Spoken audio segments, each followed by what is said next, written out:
Hey guys, today I'm going to be doing a book review on the Nevermore Trilogy by Creagh.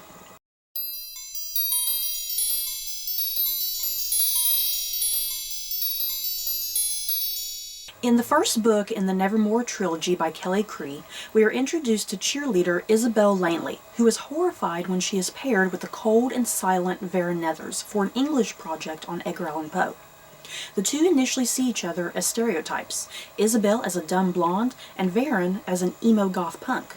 But the two quickly open up to each other, and Isabel realizes that Varen is hiding dark secrets that cause Isabel to begin to question what is reality and what are dreams. Varen has created a dream world where the stories of Edgar Allan Poe come to life, and it's up to Isabel to save Varen before he is consumed by the very dreams he created. So, before I do head into my thoughts and feelings on the Nevermore Trilogy, just a quick disclaimer, I suppose. I don't plan on getting into any spoilers for the entirety of the trilogy. I'm going to try and keep my thoughts just very vague and general, if that makes sense, and just try to give you a basic overview of the trilogy and whether or not it would be something you would personally enjoy or not. So yeah, once again, I'm going to try my best to stay away from spoilers, because yeah, that would just make this video way too long, going into all the really deep and dark details. So yeah, let's get going with my thoughts and my feelings on the Nevermore Trilogy by Creagh, you guys. Overall, I did like the trilogy. Let me begin there. I think that's the best place to begin. Overall, I did really enjoy it. I think for the most part, I would give the entire trilogy perhaps a 3-star rating. And I kind of hate to just give it 3 stars because I was pretty pleasantly surprised with this very first book in the trilogy, you guys. The first book being called Nevermore. The first book really exceeded my expectations. It really kind of blew me away. And I was really highly looking forward to books 2 and 3, but books 2 and 3 sort of went in very up and down directions, and I ended up being fairly disappointed with books 2 and 3. But at the same time, in general, I still liked it, weirdly enough. And to be quite honest, if you only read this first book in the trilogy, I think you'd be okay. Like I said, books 2 and 3 were pretty big disappointments for me, and there were a lot of things that ended up being very confusing or convoluted, and a lot of times I just didn't understand the world building, and sometimes the pace was rather slow in books 2 and 3. So if I had to sit and say to someone, you know, should you read this trilogy? Yes, to some extent, to read the trilogy. But at the same time, if you're just curious and interested in book 1, if book 1 is the only book you read, I seriously think you'd be okay. Because books 2 and 3, I almost feel like you don't really need to read them. You're not really missing out on anything to some extent, which may sound kind of strange. I don't know. So who would I recommend read the Nevermore Trilogy? When I first started reading this first book, I was like, man, this really gives me Twilight vibes. It felt very reminiscent to Twilight by Stephanie Meyer. And that's either going to be a good thing or a bad thing, depending on if you were someone who either loved or hated the Twilight series. For me, I personally liked the Twilight series. I thought they were fine. I didn't sit and take them overly seriously like I feel some people did. They were just fine. Were they the best literature ever? Hell no. But they were still fun, enjoyable, and more than anything, they provided a lot of entertainment. And I think that's kind of the same with this trilogy. If you really liked Twilight, you're definitely going to get those vibes, and I think you're going to kind of experience the same sort of feeling you felt with Twilight. It's definitely very reminiscent of the young adult fiction of, I guess, you know, kind of the mid 2000s into the early 2010s and whatnot. It's very strongly reminiscent of that, and I actually quite liked that and appreciated it. And so I feel if you're that type of reader that that you liked Twilight, if you liked that young adult fiction from about that same time period, you know, this will probably be something that you'll rather enjoy, much like I did. So yeah, kind of getting all that initial stuff out of the way, let's move into just some of the overall things that I need to hash out with this book, I guess. Starting with the setting, I suppose, before I head into the characters. The setting of this, especially in this first book, is primarily in a high school setting. And boy oh boy, I tell you what, Kelly Creagh, she took me back to high school. And that was kind of great. Because I personally liked high school. I graduated high school. This is really going to date me, you guys. I'm going to feel super old and you're going to think I'm really old. I graduated high school in 2005. And this book, oh wow, just the high school setting, the type of characters, you know, the cliques within high school, just the way the high school looked, the things going on, the way characters interacted with one another. I mean, even like the cafeteria, because there's a lot of scenes that take place in the cafeteria of all places. There is just so much about this first book especially. It really truly brought me back to high school, and I just kept having flashbacks back to my own high school days and just kind of thinking about it. Kelly Creagh did a fantastic job really making you feel like you're part of that high school setting, you know, whether you're in high school now or, you know, you remember your days back in high school like me. It really brings you back and kind of gives you those feelings and makes you start thinking about things and how you as a person probably were and how you're different now or whatever. It truly brought me back. And I mean, even the characters, a lot of the characters in this, I was like, man, I knew somebody exactly like that. And even the main male character, Varen, oh wow, I knew quite a number of guys that were just like Varen, because I was a theater nerd back in high school, you guys. I did theater, and the way Varen is depicted and described, his mood, his attitude, seriously, his hair, his clothing, the type of jewelry he wears, I was like, damn, this looks exactly like a couple of guys that I went to class with and, you know, had theater with and whatnot. It was rather bizarre, but I was kind of digging it. So yeah, the setting, I thought Kelly Creagh did an amazing, remarkable job on the setting.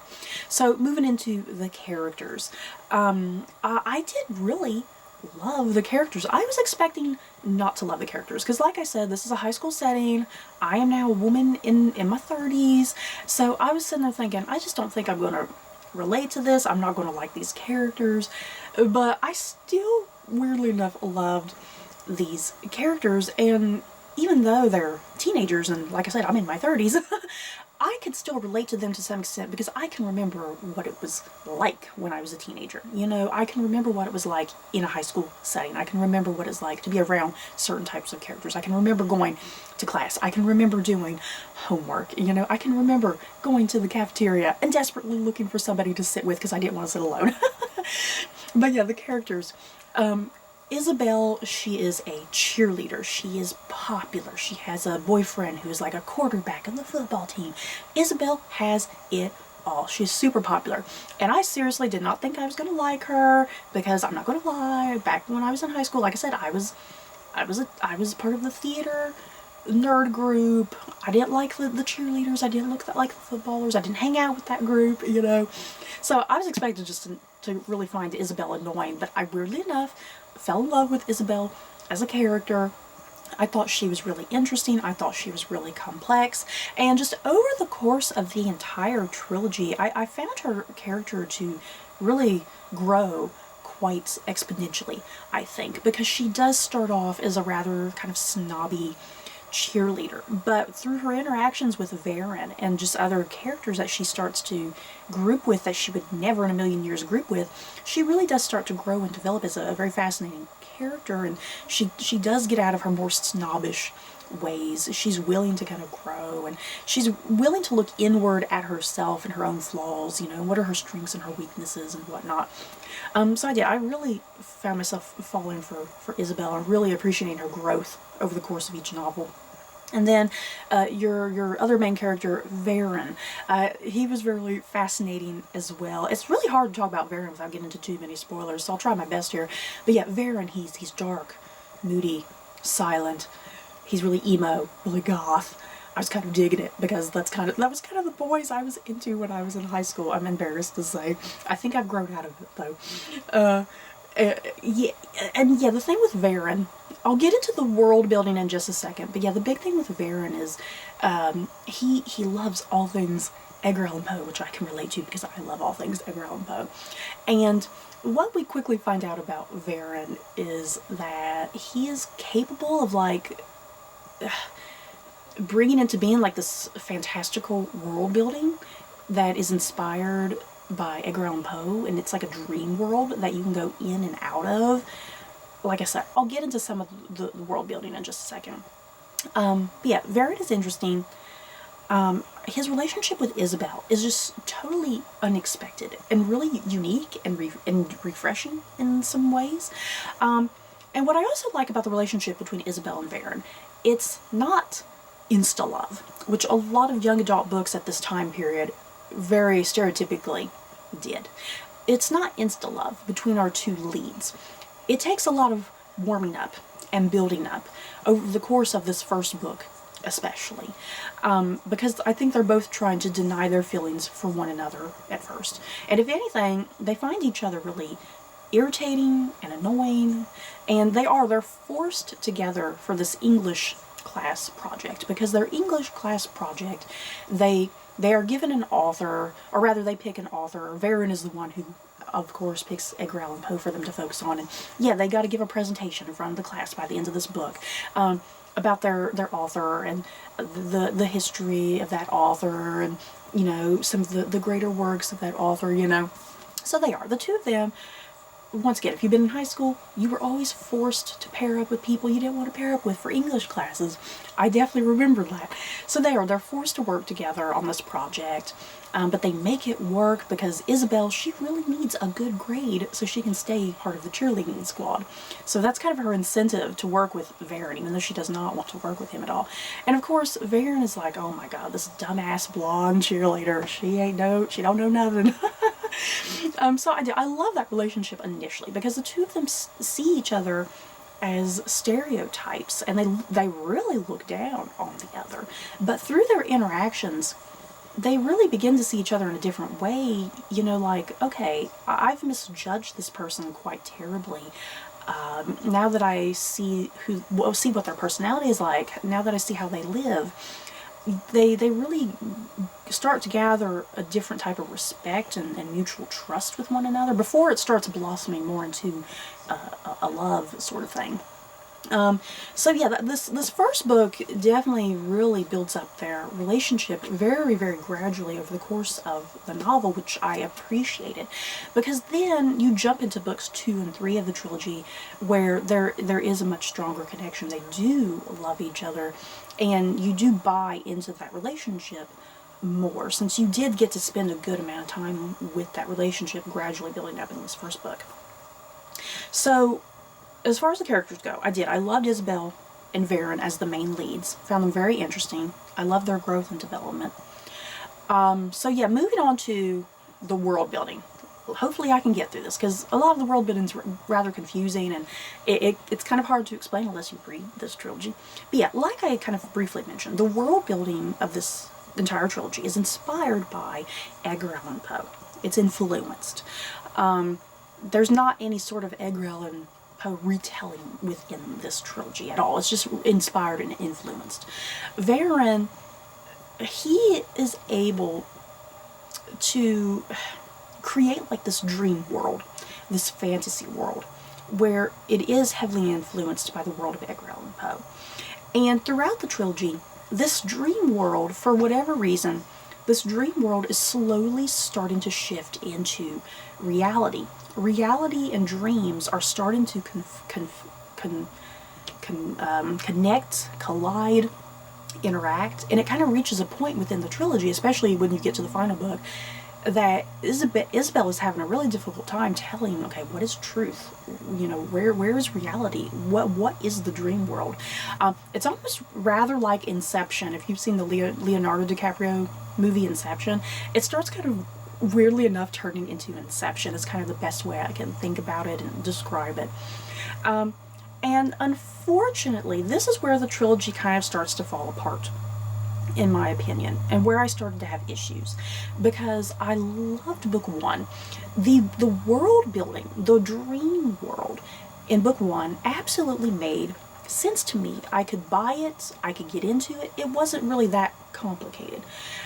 But when you get into books 2 and 3, of course, the trilogy is expanding. You have to add more things. Kelly Creagh has to add more to the world building. She has to make things more complex. But that's where the trilogy, like I said, started to fall apart for me, and I started getting really confused. Isabel as a character was confused a lot of times, which was making me confused as the reader. I just started to find the dream world really confusing and convoluted, and a lot of times it just did not really make very much sense to me. And your primary antagonist of this trilogy, who doesn't really pop up in full until books 2 and 3, her name is Lilith. And she's supposed to kind of be influenced by Edgar Allan Poe's Ligeia somehow. I don't know. I never really got it. But yeah, Lilith as the primary antagonist of this trilogy, I did not like. I absolutely did not like. I did not get it. And I think that was definitely some of the weakest parts of this trilogy. It was definitely with any time it would go to Lilith. I never quite understood her motivations as the villain. I found her to be an incredibly weak villain, and I am someone, I love good, juicy villains. And I thought she was a really pretty terrible villain, to be quite honest, to be very blunt about it. So yeah, this trilogy, it really did. It started to kind of just go downhill for me. There were things that I did like in books 2 and 3, but it did start reaching a point that I was just finding myself getting really frustrated and getting really disappointed. And these books are very lengthy. They are very, very huge, and I don't think they needed to be as lengthy as they were, to be quite honest. And yet that's why I say, if you just read book 1, you'll be okay, and you'll just kind of deal with it, you know, because I don't really think it's worthwhile to absolutely necessarily read 2 and 3, because you're not totally missing anything. So I think that's pretty much all I have to say about this trilogy, as much as I can say about it, I suppose. I liked the characters. I liked the Edgar Allan Poe influences. Not only did I like Varen and Isabel and that relationship, but I mean, even the supporting cast of characters, I really appreciated the supporting cast of characters. And I tell you what, I surprisingly really liked Isabel's parents, her family unit, if you will, how they worked into this novel. Because let me tell you, in other young adult fiction, the parents are always conveniently kind of just taken out of the equation. They're either dead, or they go on a vacation, or they're just non-existent, you know. So I liked how Isabel's parents played a huge role in this. It made it really just refreshing in some ways. And I tell you what, Isabel was starting to get a little annoying as the trilogy was winding down, and I totally sympathized with her parents about certain things. It's like, your teenage daughter is running around being secretive and moody. Of course they're going to be concerned. So I found myself sympathizing with her parents, weirdly enough. But yeah, in general, the trilogy, it was fine. I wish I had just read the first book, because the first book I gave 4 stars on Goodreads. Like I said, the entirety of the trilogy I give 3 stars, because it did just start disappointing me. Once again, if you like the young adult fiction of the mid-2000s to early 2010s, especially if you love all things Twilight, this is definitely going to be a trilogy that you'll really love. So yeah, I think that's pretty much it. I feel like I'm missing something, you guys. I feel like there's something really huge I'm missing for this review, because I didn't really look at my reviews or anything. I'm kind of just winging it with this review. But yeah, in general, a fine trilogy. I'm glad I read it, you know, since I do love all things Edgar Allan Poe. It was nice to kind of see how that was incorporated into this story in unique, interesting ways. So you guys, that is it for my thoughts and my feelings on the Nevermore Trilogy by Creagh. In the comments below, have you guys read this trilogy? I know it's a very, very old trilogy at this point, and I'm just now making my way to it. It's been sitting on my shelves for the longest time. I'm glad I finally got around to it and got it out of the way. But yeah, I'm very curious if you guys have read this trilogy in the way distant past, or if you've always been interested to read it. Just let me know your thoughts and feelings down below. So that's it for this video. Don't forget to like, comment, and subscribe. And if you like this video, you may like these other videos. Bye, guys.